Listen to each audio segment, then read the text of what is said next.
Hello and welcome to this video recording on compound instruments. The issue of compound instruments is covered by IAS 32 presentation of financial instruments. What is a compound instrument? Compound instrument is a type of financial instrument which has characteristic of financial liability as well as equity. Example of that would be convertible bond or convertible preference shares. So in very simple words, when you split the compound instrument, you can split it into two parts, and when you split it, you will find financial liability and you will find equity. All right, for example, convertible bonds, they have actually two elements in them. They have a financial liability element, which is the bond itself, and the other element is of equity. Okay, and that is actually right to convert those bonds into ordinary shares at a specific date in future if the holder chooses to do so. All right, so when a company issues convertible bond or convertible preference shares, they're issuing bonds at kind of normal terms of issuing bonds or preference shares, and they're also issuing together the right or option to convert those bonds into shares at future date. Okay, and when we have those items in convertible bonds or convertible preference shares, i.e.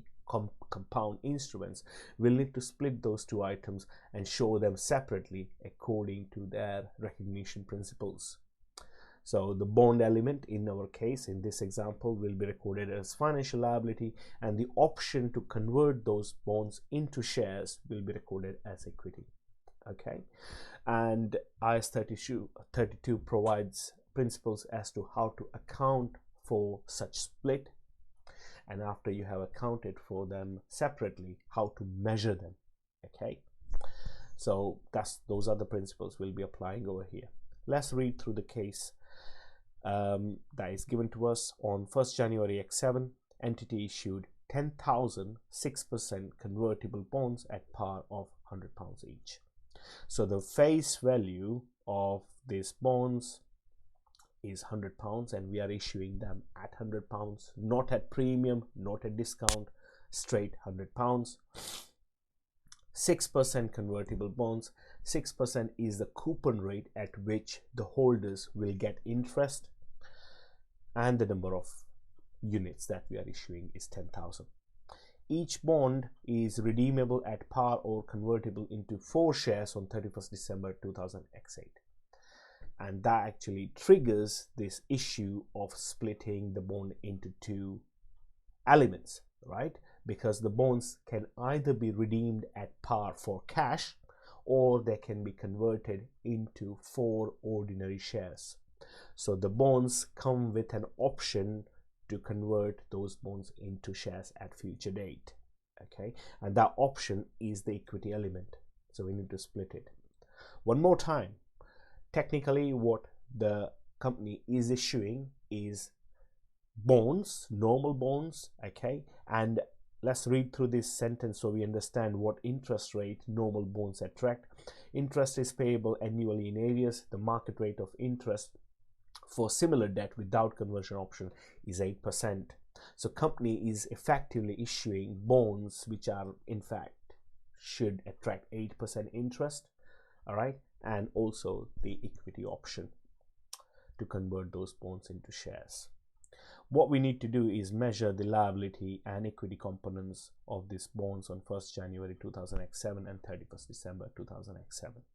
Okay, so first of all, we will measure the bonds on 1st of January X7.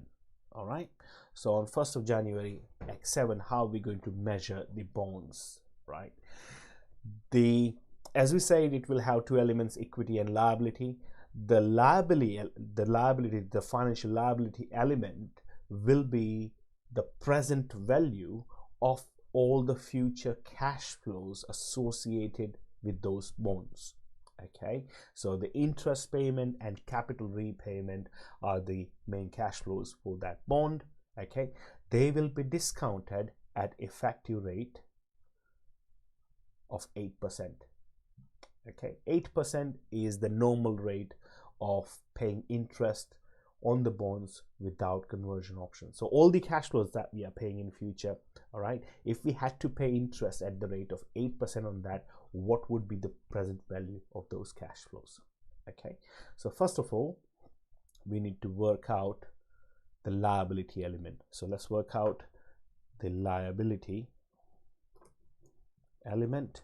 Okay, and for that we will need the year, the cash flow, okay, the discount factor, okay, at the rate of 8%, yeah, effective rate, not the coupon rate, the effective rate, which is the interest rate on bonds without conversion options. Okay, and that will give us the present value. All right, so okay, the bonds are for 2 years, 2000x7 and 2000x8. So in 2000x7, okay, let's put everything in this format. 2000x7, the cash flow related to bond will be 6% interest on the bonds. Okay, 6% interest on bonds which are worth 1 million. Okay, so that will be 60,000. Okay, how did I get that figure? It is 1 million pounds worth of bonds multiplied by 6%. Okay, all right, and discount factor at the rate of 8% is 0.92593. okay, let's move it here, and the present value of that cash flow on 1st of January x7 is this much. Okay, if we round it up, it's this much. And 2000x8, okay, what is going to happen in 2000x8 if we assume that all the bondholders have decided to redeem their bonds rather than converting them into shares? We will have to pay the the interest for the second year and also the capital repayment of 1 million pounds. Okay, so the cash flow for the second year will be 1,060,000, okay, pounds. That is going to be discounted at 8% for 2 years. Okay,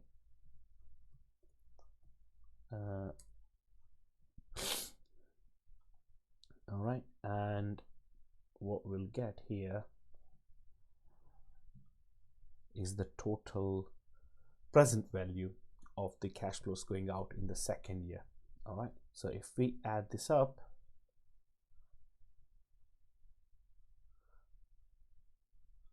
the liability element on the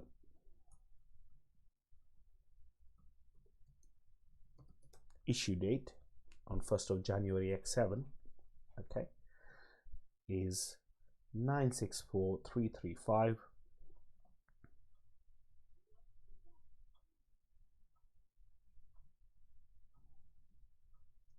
964,335, and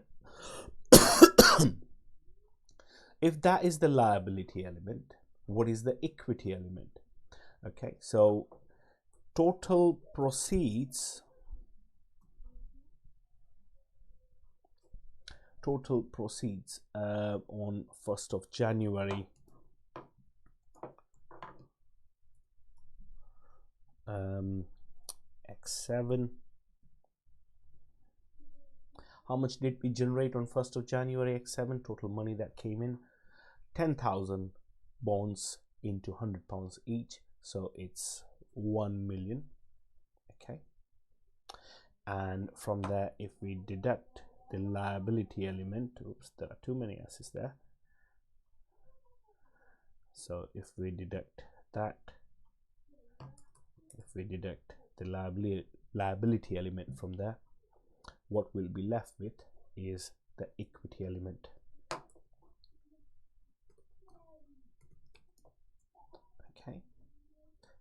equity element.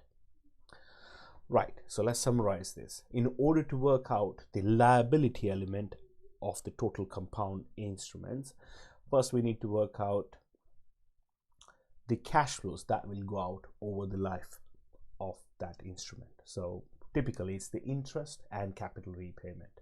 Okay, they will be discounted at the effective rate, which is not the coupon rate.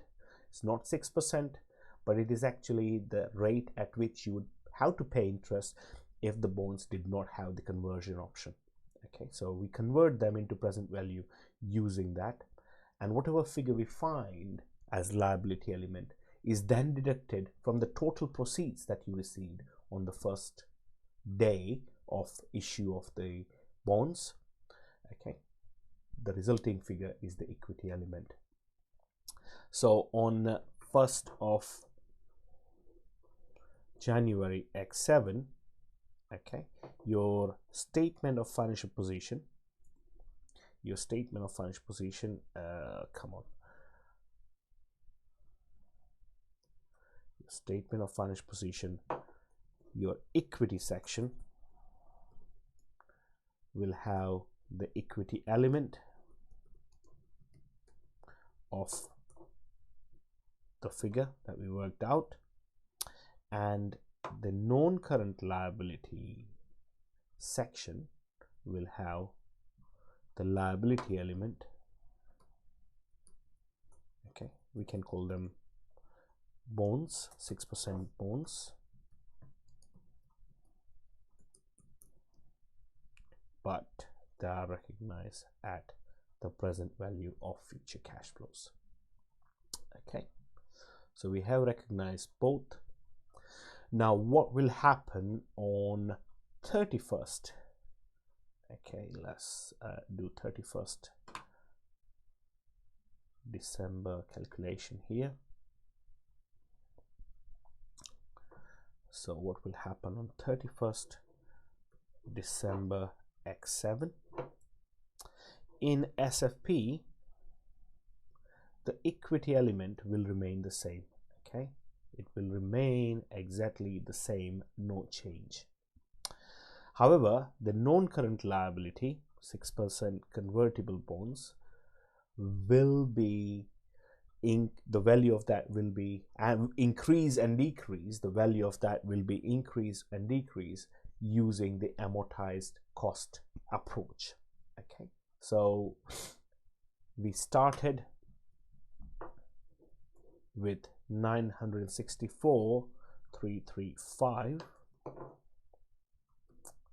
This figure will increase with the effective interest rate and will decrease with the cash paid out. Okay, so if we do a little working for that, let's say here, let's leave a few lines and working for measurement of financial liability, okay, or convertible bonds. Okay, so this is year, this is opening balance, this is interest at 8%, effective interest or finance cost at 8%, and then we have cash payment or interest payment at 6%. So here 6%, and therefore at the end we have closing balance. Okay, so year is 2000x7, opening balance of our liability is 964,335. We charge interest at 8%. Okay, this is our finance cost on the bonds, which will go in statement of profit or loss. We'll pay cash on £1 million at 6%, okay, which is 60,000, and closing balance will be opening plus the finance cost minus cash paid out. Okay, so closing balance of the liability, the amortized cost will be opening plus the finance cost or the interest that we are adding to that at 8%, cash payment of 6%, and closing balance of 981,481. Now cash payment, remember, cash payment is actually in fact on the face value, okay, of the bonds. So when the bondholders expect interest from you, they are going to disregard what is opening balance for you, not that. They will want their interest on what they have paid. So if they have paid £100 face value, they want 6% of that. Okay, so cash payment is that. So convertible bonds, okay, this is, we have done working one, so we don't need to do this little working over here. So 6% convertible bonds, closing balance coming from working one is this much. Okay, so we'll have to apply the amortized cost approach to measure the liability at the year end. So your statement of profit or loss now, SPL, will have a finance cost which we worked out, okay, worth this much, 77,146. all right, when we'll pay cash of 60,000. So double entry for that would be debit statement of profit or loss with this much, okay, credit the cash payment of 60,000, and the remainder on the credit side is actually added to the liability. Okay, let's go through this one more time. So compound instruments are the type of instruments which have liability as well as equity components. In order to find liabilities, we need to work out the present value of all the future cash flows associated with such convertible bonds, discount them at effective rate. Effective rate is the rate at which you would otherwise issue normal bonds without conversion options. So once you find the present value, remove that from the money that you received on the date of issue. The difference is the equity element, okay, and straight away on that day, this is how we are going to record it. The equity element goes under the equity section, and the liability that we worked out goes under non-current liability section, unless it is going to be paid in year time. In this case, it is in 2 years time. Year end comes, equity element remains as it is, no change until it is redeemed, until the bonds are redeemed or converted into shares. And non-current liability, 6% convertible bonds, will be measured at amortized cost, okay, and you know how to do the amortization. So it's our little table where you start with the opening balance of the liability, you charge interest at the rate which you use to discount them, 8% in this case, you pay interest on it at coupon rate, which is deducted from these two figures, okay, find the closing liability, okay, and so the closing liability goes in our statement of financial position as non-current liability, and the interest or finance cost that we worked out at effective rate becomes the finance cost in statement of profit or loss, and 60,000 or the coupon rate interest becomes the cash payment. Make sense? Well, I hope you understood this. If there are any questions or queries, please get in touch with me. Thank you.